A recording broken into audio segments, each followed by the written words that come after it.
Halo guys, selamat datang kembali di Rebel Rupiah. Hari ini kita bakal bahas topik yang seru banget dan menarik buat saya. Semoga bermanfaat juga untuk kalian. Kita bakal bahas tentang blockchain modular versus monolitik, atau yang sekarang ganti istilahnya jadi integrated. Jadi langsung ke topiknya aja yuk. Oke, let's go.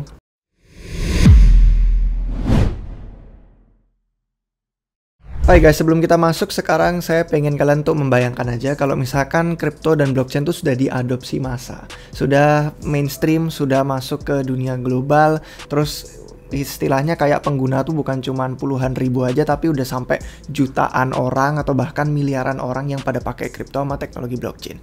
Nah, kalian bayangin nih, apakah orang-orang itu bakal puas gitu kan dengan sistem yang kita miliki sekarang, dimana kita kadang kalau misalkan pengen stay di ekosistem Ethereum nih misalnya, kita perlu menghubungkan dompet kita, anggaplah MetaMask, ke berbagai jaringan.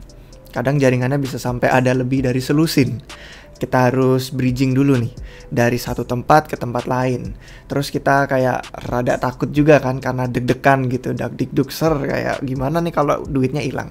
Kalau kita bahkan ngelihat di DeFi lama aja, itu hex sampai sudah miliaran dolar, terjadinya kebanyakan di bridge juga setiap kali orang mau pindah jaringan. Nah, jadi kalau kita ngelihat apakah biaya yang mahal, terus harus ganti-ganti jaringan, itu merupakan sistem yang bakal diadopsi orang secara mainstream nanti di masa depan. Terus gimana soal desentralisasi itu? Jadi kayak banyak banget kan pertimbangan. Blockchain itu pertama dibikin tujuannya apa, terus sekarang melihat keadaannya seperti apa. Nah, kalau misalkan kita ngomongin soal blockchain modular integrated, ini sebenarnya cuman pendekatan yang berbeda aja, tapi tujuan visinya tuh sama. Sama-sama membuat blockchain itu bisa lebih mudah untuk digunakan, tapi nggak mengorbankan desentralisasi yang digadang-gadang jadi utamanya blockchain itu. Nah, blockchain itu kan banyak banget kegunaannya, mau itu keuangan, mau itu NFT, mau itu hal-hal lain, seni, hiburan, apapun bisa di blockchain kan istilahnya. Cuman karena ini sistem koordinasi sosial, kita harus bikin dia jadi nggak mempercayakan ke entitas terpusat. Makanya jadi ada spektrumnya, mana blockchain yang lebih desentral, mana yang kurang desentral. Nah, dengan blockchain itu jadi nggak perlu mempercayakan orang, kita bisa mempercayain kodenya aja nih, ya kan. Teknologinya itu kodenya sama matematikanya transparan, orang-orang bisa tahu. Sedangkan kalau misalkan percaya sama pemerintah, sama bank, sama entitas terpusat, kita kadang nggak pernah tahu cara kerja mereka di balik layar kayak apa. Nah, 4 komponen utama yang menjalankan blockchain itu merupakan gambar yang kita tunjukin pertama di sini, yaitu ada lapisan eksekusi, lapisan settlement, lapisan konsensus, dan data availability. Kita nggak bakal membahas ini karena sudah bikin videonya khusus, jadi nanti nggak bakal cukup durasi videonya. Kalian langsung masuk ke channel YouTube kita, terus kalian ketik modular, itu udah banyak banget video-video terkait dengan blockchain modular yang udah kami bahas. Cuman disclaimer aja karena ini merupakan video-video yang udah lama dulu, mungkin ada beberapa informasi yang rada outdated atau sudah perlu diperbaruin, makanya saya bikin video update hari ini. Kalau yang paling utamanya itu yang 1 tahun lalu ini, yang ada 17.000 views, ini yang judulnya solusi trilema blockchain, layak hold jangka panjang, tanda tanya. Nah, ini menjelaskan tentang lapisan-lapisan utama komponen dari blockchain itu sendiri ya. Jadi kita nggak bakal membahas itu, silahkan ditonton. Nah, kalau misalkan kalian nonton di video itu, selain dari diagram ini, kalian bakal ngelihat juga yang namanya trilema blockchain. Jadi trilema blockchain itu merupakan konsep yang sebenarnya populer dari Ethereum ya, sebagai blockchain smart contract yang pertama muncul, terus sampai sekarang masih yang memimpin. Itu adalah desentralisasi, ya kan? Seberapa desentral node, operator jaringan. Jadi kalau misalkan yang satu mati, masih banyak backup lainnya untuk tetap lanjut.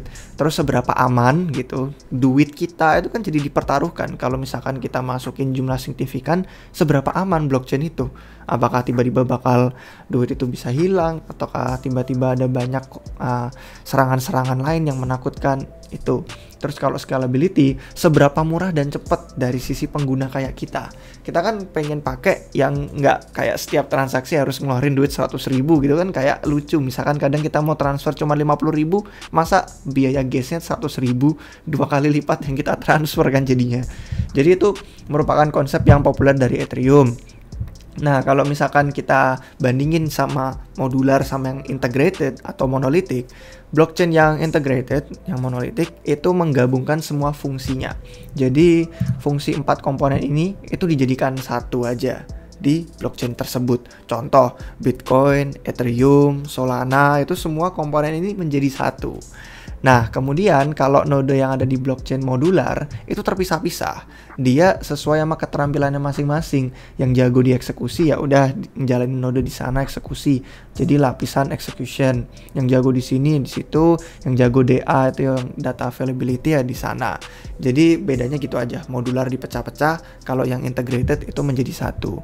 Nah, tadinya disebut monolitik ya, makanya modular versus monolitik itu perlu diganti jadi integrated biar nggak salah kaprah. Karena bahkan di blockchain yang monolitik kayak Solana pun itu komponen internal yang ada di dalam juga ada sisi modularnya juga. Kayak kalau misalkan kita bayangin nih komputer, laptop gitu kan, HP juga nih. Pokoknya setiap perangkat yang kita pakai itu ada komponen modularnya di dalamnya. Di setiap chip itu ada banyak gitu kan. Ada misalkan core pun ada multi-core, ada multi-thread. Terus kalau misalkan kita lihat transistor segala macam itu bagian dalamnya ada sisi modularnya. Meskipun dia menjadi satu perangkat. Jadi nggak harus kayak modular tuh dipecah-pecah kayak yang di lapisan execution, consensus, dan kawan-kawan. Makanya jadi diubah istilahnya. Jadi modular versus integrated, bukan modular versus monolitik lagi sekarang. Nah, kalau misalkan kita sudah paham itu, kita jadi tahu orang-orang yang bikin blockchain monolitik atau integrated itu berusaha bikin sekondens mungkin. Apa ya, kayak sepadat mungkin, sekompak mungkin, biar hardware yang udah ada gitu kan, dengan SSD yang kita punya, RAM yang kita punya, itu performanya paling efisien banget, paling cepat. Jangan sampai kita membutuhkan RAM sedemikian besar, SSD besar, tapi terus performanya cuma gitu-gitu aja. Kayak dibandingin Ethereum sama Solana kan transaksinya jauh banget ya kapasitasnya. Padahal nggak beda jauh juga dari sisi desentralisasi. Di Solana ada full node 3000, di Ethereum cuma 2-3 kali lipatnya itu aja jumlahnya. Jadi kayak dengan jumlah yang sama-sama desentralnya, meskipun Ethereum lebih, tapi di spektrum Solana juga tetap desentralisasinya udah mantep. Itu dapat transaksi sampai ribuan per detik. Kalau di Ethereum cuma 15-20. Nah, itulah kenapa jadi banyak banget nih perdebatan menarik antara modular sama yang integrated. Kalau misalkan kita lihat ke grafik ini, sebenarnya dari antara modular sama integrated ya. Yang modular itu percaya kalau kita cuma bisa dapat dua, yang satunya dikorbanin.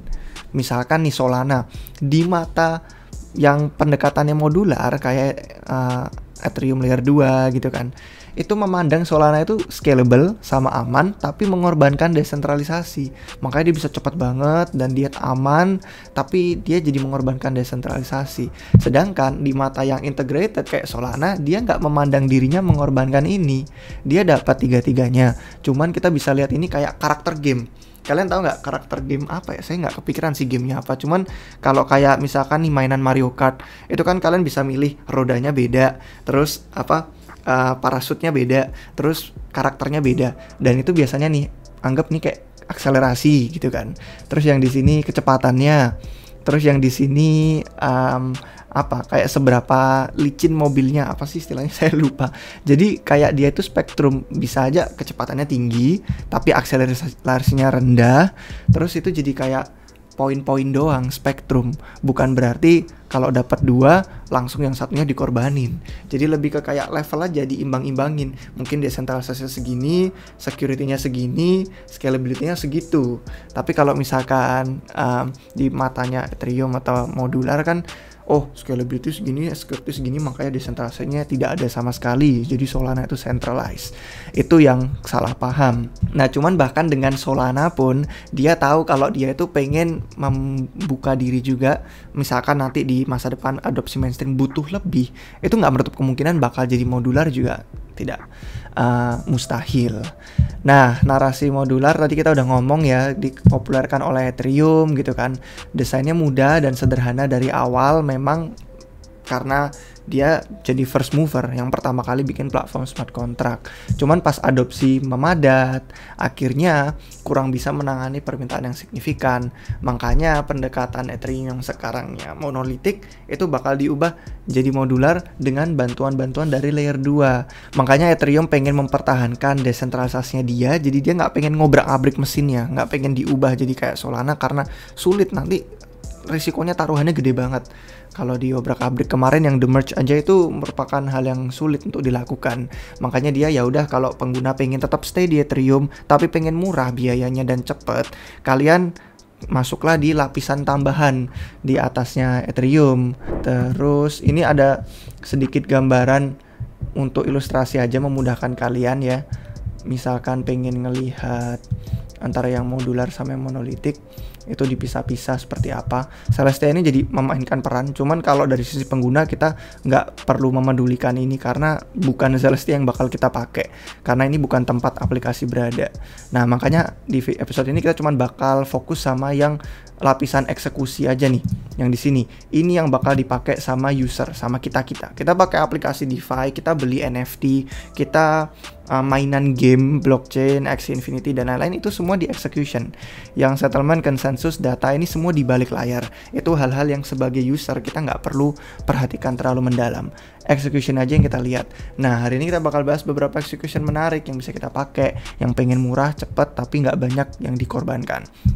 Jadi Ethereum waktu dulu pengen melakukan sharding, ini ada blog dari blog personalnya Vitalik di tahun 2021 bahas soal sharding. Ada ilustrasinya juga. Cuman sharding itu berubah. Yang tadinya shardingnya pengen execution di layer 1 Ethereum, jadi Ethereum bisa murah dan cepat. Ternyata dilihat sama Ethereum Foundation rumit, sulit ya, kayak yang saya bilang tadi. Nggak pengen diobrak-abrik mesinnya, jadi akhirnya ya udahlah dipindah ke layer 2 di lapisan di atasnya. Makanya sekarang jadi ide sharding di Ethereum tuh berubah. Jadi bukan sharding execution, tapi sharding datanya aja. Dan itu udah di luar topik dari video ini, jadi kita nggak bakal bahas lebih mendalam. Nah, kalau kita lihat sekarang jadi seperti ini nih bentukannya. Roll up itu jadi ada di atas layer satunya. Anggap blockchain layer satunya ini Ethereum.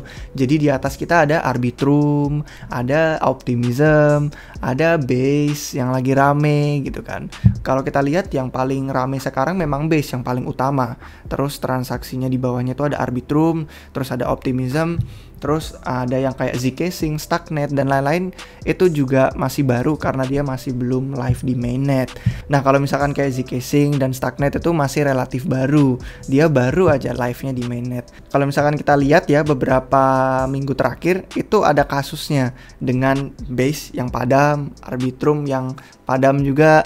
Itu jadi bukan kayak hal yang unik aja dengan yang terjadi di Solana. Alasannya nggak bakal kita bahas di sini kenapa padam, cuman itu dikarenakan kapasitas yang tetap terbatas. Jadi roll up layer 2 itu ada di atas blockchain Ethereum contohnya sebagai layer 1, itu jadi mewarisi keterbatasan yang ada di bawahnya.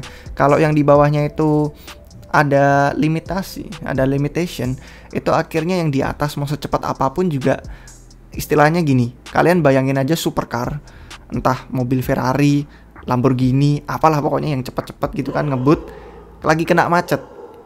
Jadi layer 2 tuh cepet, layer 2 tuh murah gitu kan, mau ngebut bisa. Cuman kalau kena macet ya sama aja kan. Kayak saya sering ngeliat tuh di Instagram, di TikTok gitu kan, ada banyak banget yang pada punya supercar di Jakarta. Sama aja gitu, dia mau ngebut pakai gimana juga, kalau kena macet ya tetap nunggu kan di lalu lintas. Nah itu istilahnya, karena layer satunya terbatas, blockchainnya terbatas dari sisi data, roll up mau secepat apapun tetap bakal menemui lonjakan-lonjakan gas fee. Karena mereka berantem, contohnya kayak di ilustrasi ini nih. Kalau di Ethereum gitu kan, akhirnya berantem karena rebutan, state-nya itu cuma ada satu. Kalau misalkan orang lagi bayar mahal gitu kan, saya pengen duluan, saya diprioritaskan, akhirnya semua jadi kena dampaknya, semua jadi harus bayar gas fee yang mahal. Sedangkan kalau di mesin yang kayak sistemnya Solana, kalau lagi ada lonjakan di orang-orang minting NFT, ya yang minting NFT itu aja yang ikutan bayar mahal. Yang lainnya misalkan mainan DeFi atau mainan game jadi bayar lebih murah karena state-nya terbagi-bagi. Inilah kenapa saya bilang jadi integrated bukan monolitik. Karena meskipun dia integrated, di dalamnya komponen internalnya itu tetap ada sisi-sisi yang dipecah-pecah kayak modular konsepnya. Jadi gitu sih istilahnya. Kalau misalkan saya lanjutin mungkin jadi lebih pusing. Pokoknya intinya kalian udah dapat ya, Ethereum itu perlu scalable, makanya dia butuh lapisan di atasnya karena nggak pengen obrak-abrik mesin di layer 1. Itulah kenapa jadi ada roll up, makanya kepecah-pecah nih komponen yang tadi, jadilah dia sebuah blockchain modular. Nah cuman risiko dan bahayanya, kalian kalau pakai dompet MetaMask harus gonta-ganti jaringan. Contoh nih, kalau misalkan saya buka Uniswap ya, saya mau punya likuiditas yang paling banyak, itu adanya di Ethereum. Kalau saya pengen murah, ya udah dapat nih di Arbitrum, Optimism, Polygon, Base, ini pada murah semua. Cuman likuiditasnya ya beda sama yang ada di Ethereum. Jadi produk dan yang ada di dalamnya, aset-aset segala macam jadi berbeda juga. Kadang token ada yang banyak di Ethereum masih belum masuk ke dalam layer 2. Terus kalau misalkan saya mau pindahin duit dari Arbitrum, pas kebetulan lagi mahal, di Optimism lagi murah, ya udah saya ganti ke yang lebih murah lagi, harus bridging lagi. Jadi kayak jembatan sering pakai, gonta-ganti jaringan sering pakai. Menurut saya kalau untuk adopsi mainstream ini jadi rada ribet sih, kompleks banget. Semua orang pasti juga bakal ngeluh kalau nggak dimudahkan. Sedangkan di Solana, ya udah aplikasinya aja tinggal ganti-ganti, tapi likuiditas tuh nggak kepecah-pecah. Satu dompet aja, jaringannya satu aja di Solana aja, apapun yang kalian lakukan tetap murah, tetap cepat, karena modelannya yang kayak begini. State-nya itu dipecah-pecah fee marketnya. Mau lagi ada NFT hype, Bored Ape. Kalau di Ethereum kemarin gas fee jadi jutaan rupiah per transaksi, di Solana ya udah tetap nggak ada 1.000 rupiah juga. Jadi itulah istilah yang bisa kita lihat dari perbandingan utama antara modular sama integrated. Nah, kalau misalkan kalian pengen ngelihat layer 2 yang baru nih, yang bukan kayak Arbitrum, Base, Optimism yang terbatas, ada yang baru meluncur, itu namanya Eclipse. Baru meluncur testnetnya, mainnetnya segera, katanya akhir tahun ini, nggak tahu kalau di delay awal tahun depan. Ini bakal menjadi layer 2 baru di atas Ethereum yang pakai mesin virtualnya Solana. Jadi sistem yang seperti ini yang ada di Solana sekarang jadi ada sebagai layer 2 di atas Ethereum. Ini ada ilustrasinya di website mereka kalau pengen lihat ya. Blockchain yang tadinya monolitik gitu kan, dibantu dengan rollups tapi OP stack gitu kan, kayak Arbitrum kayak Base gitu-gitu, itu tetap punya keterbatasan ini. Sedangkan Eclipse itu berbeda. Karena dia pakai mesin virtualnya Solana, dia jadi punya sistem yang begini. Jadi lebih cepat, jadi lebih murah, terus jadi kalau lagi ada keramaian jaringan apapun, dia nggak perlu ikut bayar gas fee yang mahal, nggak ada lonjakan seperti di Arbitrum, Base, sama Optimism. Cuman dia belum live. Jadi kalian tunggu aja nih nanti. Kalau pengen cobain testnetnya udah ada testnet, cuman kalau mainnet belum ada. Nah, kembali ke sini, kalau tadi saya bilang batasan-batasan ini yang tadi analogi itu supercar macet, itu nggak berlaku dengan Eclipse karena dia layer 1 untuk menaruh datanya itu bukan di Ethereum. Dia pindahin itu datanya ditaruh ke Celestia yang tadi kita kasihin gambaran ilustrasinya. Jadi keterbatasan data Ethereum itu tidak diterima di Eclipse. Makanya jadi lebih enak. Itulah kenapa Ethereum pun sudah sadar kalau dia terbatas, rollups mau secepat apapun jadi bahaya dong, gitu kan. Supercar ini ngapain dibikin mesinnya ngebut-ngebut kalau lalu lintasnya padat. Makanya diperbaiki deh jalan lalu lintasnya, entah dibikin jembatan layang, dibikin lebih banyak jalur, pokoknya apapun itu, atau kayak ada kebijakan misalkan mobil pajak dinaikin, pokoknya kompleks. Tapi Ethereum jadi pengen bersaing dengan Celestia juga, makanya bakal ada update EIP 4844, yaitu Deng Sharding, itu bakal bikin bandwidth data Ethereum bisa lebih menangani banyaknya transaksi rollups yang cepat dan murah itu. Cuman ini sama aja kan, jadi kayak ningkatin kriteria dan spek hardware validator Ethereum, sedangkan yang di integrated sama monolitik kadang dibilang wah itu hardwarenya mahal, hardwarenya berat, jadi dia lebih centralized. Ya sama aja kalau kita pengen meningkatkan bandwidth data Ethereum, jadi naikin spek hardware validator Ethereum juga dong. Nah, makanya kalau kita lihat sebenarnya mereka daripada berantem yang kadang dilihat orang tuh sebagai kontras, hal yang saling membunuh, menurut saya lebih dekat daripada yang orang pikirin. Istilahnya kayak teori sepatu kuda gitu kan, kayak mereka tuh ada di dua ujung, yang orang pikir tuh saling jauh-jauhan, tapi ternyata sebenarnya lebih dekat daripada titik yang ada di ujung sepatu kudanya itu, yang U-nya. Jadi kayak modular cuman outsource lapisannya ke pihak yang berbeda. Kalau integrated, komponen-komponen tuh dijadiin satu, gitu aja intinya guys. Jadi contohnya kalau untuk yang modular tadi kita udah sebutin ya, untuk Ethereum yang punya layer 2 rollup sekarang ada Base, ada Arbitrum, ada Optimism. Cuman kalau pengen yang cepet, punya eksekusi transaksi paralel kayak di Solana itu ada Eclipse yang tadi baru. Terus sama satu lagi Fuel tapi itu mesinnya beda lagi, mesin virtualnya Fuel VM. Makanya saya mungkin bakal perlu untuk bahas itu di video yang berikutnya lagi. Terus kalau contoh yang di integrated itu ada Bitcoin, ada Ethereum, ada Solana, terus sama ada Monad yang baru yang beberapa minggu terakhir ini kita lebih sering bahas ya. Udah ada 2 episode tuh di YouTube RR. Kalian bisa langsung lihat aja di sini. Tinggal ketik aja Monad. Yap, ini dia pokoknya logonya. Sudah ada 2 bulan lalu sama 13 hari lalu. Nanti seiring berjalannya waktu ada update lebih, pasti kita bakal update lebih lanjut juga tentang Monad. Kalau ada yang pengen belajar, pengen ada yang gabung ke community-nya, silakan langsung gabung ke server Discord. Bisa ketemu sama saya juga di sana. Terus di Twitter juga ada. Jadi ini websitenya monad.xyz untuk yang pengen baca-baca lebih lanjut. Ada blog, ada dokumentasinya lebih lanjut, nanti bakal launching soon. Sebenarnya saya bisa deep dive lebih lanjut lagi tentang argumen dari kedua sisi ya, antara modular sama monolitik. Dari sisi kecepatan sama composability, kalau di modular tuh kan terpisah-pisah. Jadi kayak performanya itu nggak, ya sama aja, hardware-nya jadi butuh banyak gitu kan. Kalau di integrated hardware-nya butuh satu tapi melakukan semua hal itu, cuman butuh engineering yang lebih sulit. Karena artinya satu hardware tuh harus lebih pinter, dipisah-pisahin nih komponen-komponennya ini dalam satu hardware yang sama. Sedangkan kalau di modular itu proyeknya beda-beda yang ngerjain.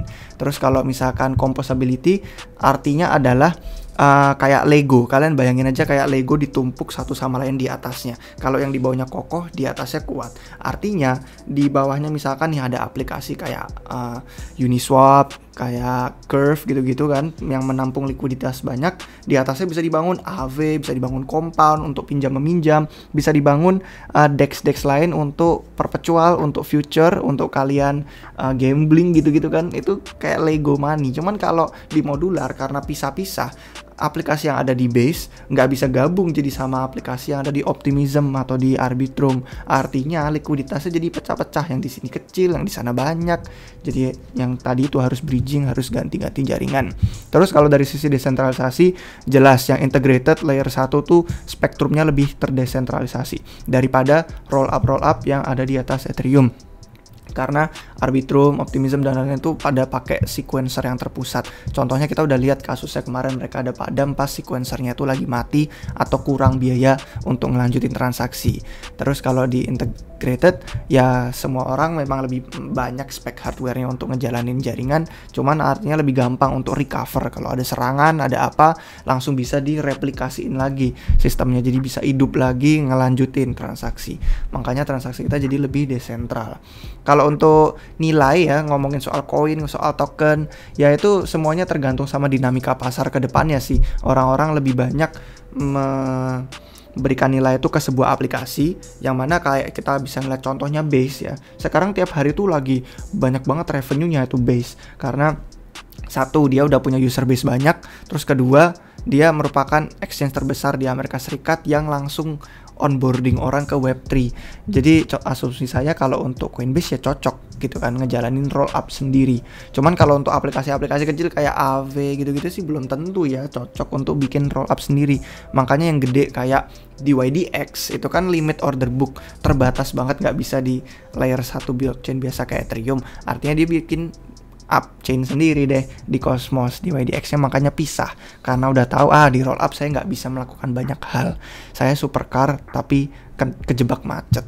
Jadi ya di integrated harus cuman sebagai smart contract doang. Cuman memang aplikasi kadang memang cuman butuh smart contract doang, nggak semua aplikasi itu cocok untuk bikin blockchain sendiri. Gitu sih istilahnya, modular lebih sovereign, lebih berdaulat, kalian punya kepemilikan. Kalau di integrated nggak begitu. Kalau infrastrukturnya saling berbagi, di sisi builder ya, pengembang itu mungkin lebih gampang untuk masuk ke modular karena banyak orang-orang yang udah ahli melakukan sesuatu yang spesial dengan skill-skill mereka.